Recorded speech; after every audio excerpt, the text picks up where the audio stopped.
Falando em vídeos, né, que acabamos nos deparando nas redes sociais, eu faço a seguinte pergunta para todo mundo que está nos assistindo agora. Você, por acaso, já assistiu a algum chá revelação de diagnóstico? Pois é, e não se trata daquele típico chá de revelação do sexo de bebês, fumaça azul, fumaça rosa, pelo contrário, mas sim do chá revelação de diagnósticos psiquiátricos. Parece que está virando uma trend nas redes sociais, pessoal, juntar os amigos e fazer uma comemoração para descobrirem o diagnóstico de autismo, de TDAH, de superdotação e outros fenômenos psicológicos.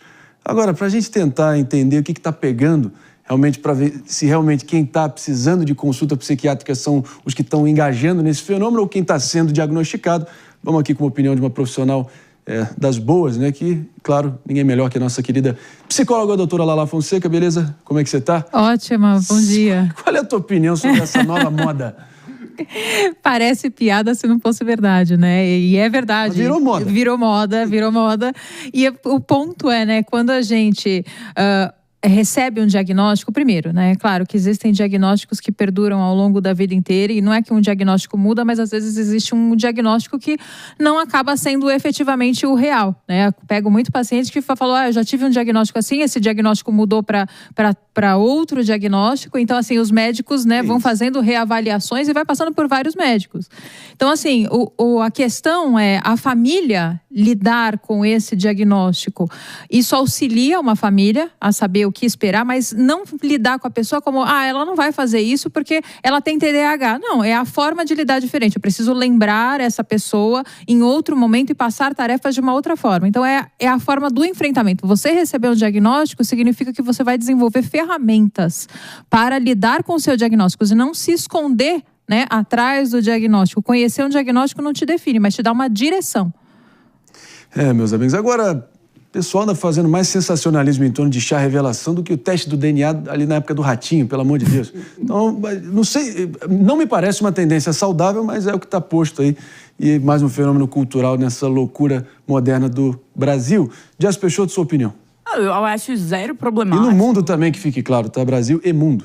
Assim, gente, a gente tem uma noção na vida de, muitas vezes, pegar determinados transtornos, situações e tratar como se fosse uma sentença de morte, de incapacidade, de tantos outros problemas. Então, o fato das pessoas agora, estarem buscando profissionais qualificados para darem o laudo, para fazerem esse diagnóstico e descobrirem se tem ou não uma determinada situação em sua vida. E 2, normalizarem isso e aprenderem a lidar com isso com humor, leveza. Um diagnóstico de um TDAH, de um autismo, não é muitas vezes fácil, pode ser uma dificuldade, uma dor, a pessoa pode se sentir muito mal com isso. Então, ver esse movimento de aceitação, de compartilhar com os outros, de aceite, esse chá revelação, eu acho ótimo, eu não acho que seja um problema. A gente tem tanto problema de não aceitação, de querer fingir que é uma coisa que não é, que eu acho belíssimo que as pessoas assumam e saibam lidar com o que muitas vezes elas são, com uma condição, com uma situação. Não vejo problema nenhum, André. Eu não entendo qual seria o mal. Nossa, virou febre são do TikTok. Casos... Vira piada, né? Isso é um ponto, sem dúvida alguma. Você acaba desinflamando a questão, você acaba tratando com a leveza necessária um diagnóstico sério. Por outro lado, o pessoal acha que, banalizando esses distúrbios neurológicos, Mano Ferreira, você estaria, de alguma forma, dificultando a inclusão e o tratamento certo desses problemas que são seríssimos, né? Qual é a tua opinião? Eu vejo com dois lados aí. Um lado é que, muitas vezes, antes de receber o diagnóstico, as pessoas passam por muito sofrimento, e um sofrimento não nomeado, né? Ou seja, a pessoa tem aquelas angústias, aqueles problemas relacionados com a sua condição, e não consegue explicar aquilo. Então, muitas vezes, o diagnóstico acaba trazendo um alívio, né? Uma sensação de ufa, agora eu consigo entender por que eu tinha esses problemas. Então, há uma espécie, às vezes, de comemoração, como se fosse, agora eu consigo me entender. Por outro lado, eu também me preocupo com uma tendência à espetacularização de tudo. Pessoal, vou fazendo a convocação aqui. Excelente ponto aqui. Dá para ver que não houve um consenso na bancada nesse exemplo específico aqui. Então, claro, deixa a opinião de vocês aí no chat. Né? Minha dupla David Tarso aqui está atento e vai poder trazer, porque eu quero muito também sentir o pulso de vocês, entender a cabeça de vocês em relação a isso. Estão banalizando para o bem ou para o mal? Enfim, são questões aqui que estão postas. O fato é que está acontecendo, virou febre, virou moda e cabe a nós tentarmos entender o porquê, né? Doutora Lala, antes da gente seguir adiante, só um fecho nessa pauta aqui. Receber um diagnóstico traz um alívio, mas não é motivo de comemoração. Exato. Então, assim, parece que eu gostaria de pertencer a um grupo, pertencer a algumas pessoas, e é uma forma de pertencimento. Então, assim, um bolo, uma expectativa, um aniversário é uma expectativa, é algo feliz.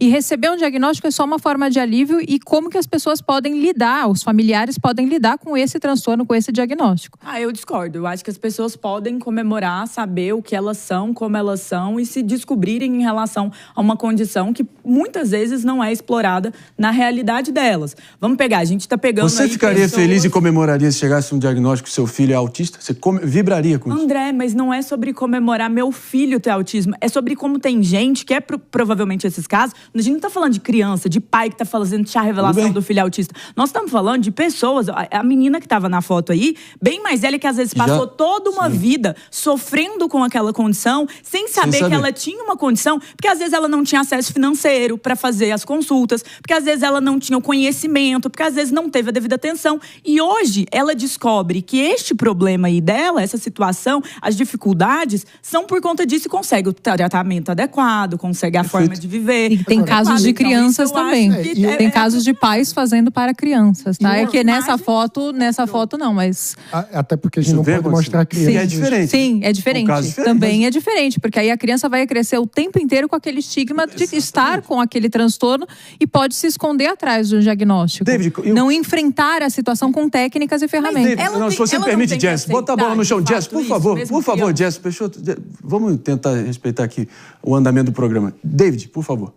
Não, a Lígia Rosa disse que é desnecessário. Só quem tem um filho com essas condições sabe as preocupações que o diagnóstico traz, né?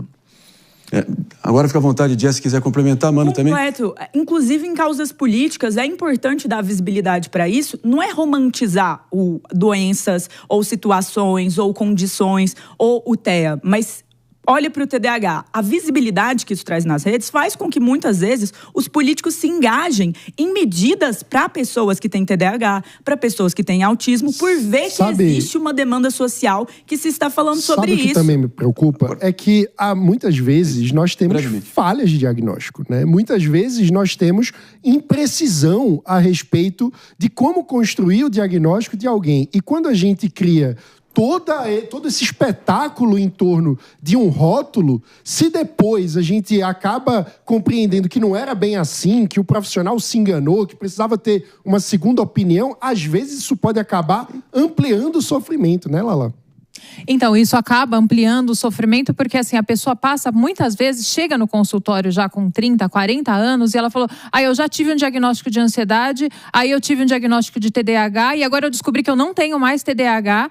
E a postura também da pessoa no trabalho, quando ela recebe um diagnóstico de TDAH, o que a gente tem visto muito é, eu tenho TDAH, não consigo fazer isso, não vou fazer essa apresentação. Não, mas como assim você não vai fazer essa apresentação? Você não vai nem tentar, não vai se esforçar? Então, assim, a gente precisa, assim, como a Jess falou, reforçar campanhas, tirar o estigma e as pessoas aprenderem a lidar. Mas isso não é um motivo de comemorar. Não se esconder atrás do diagnóstico e ver, de acordo com os seus sintomas, o que você pode fazer contra e lidar com isso de uma forma diferente. David Tasso, mais opiniões aí da nossa galera nesse momento. Complementem, comentem no chat do YouTube, principalmente. Minha dupla David Tasso está aqui atento para a gente valorizar a nossa tropa. Mano e Jess, ouvindo aqui da especialista da nossa doutora Lala, o que vocês chegam a alguma conclusão aqui? A minha conclusão se mantém a mesma. Eu acho que as pessoas, elas são livres para lidarem com a forma que elas querem viver, da forma que melhor as faça sentir bem em relação a elas próprias. Eu acho que é um avanço o diminuir do estigma.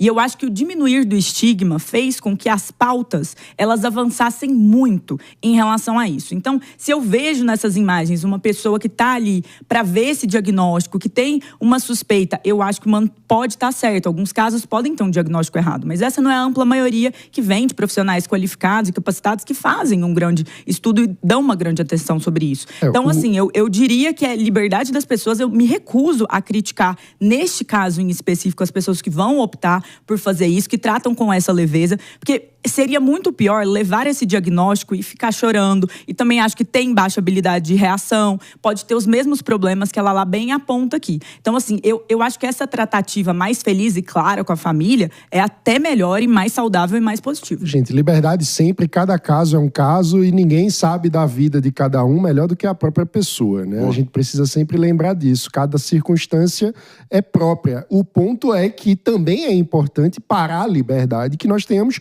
reflexão. Porque muitas vezes a pessoa está ansiosa por qualquer resposta que tente justificar, que tente explicar para ela a raiz do seu sofrimento. E muitas vezes, na ansiedade de ter uma resposta para aquilo que angustia, a pessoa se agarra ao primeiro diagnóstico, ao primeiro rótulo, e isso pode ser um desafio que aumente a dificuldade de enfrentamento das reais questões e dos reais problemas. Então, a simplificação das dificuldades da vida e dos problemas de condição própria num rótulo é muito preocupante na minha forma de ver o mundo. Mas, obviamente, todos são livres e isso não deve ser objeto de estigma.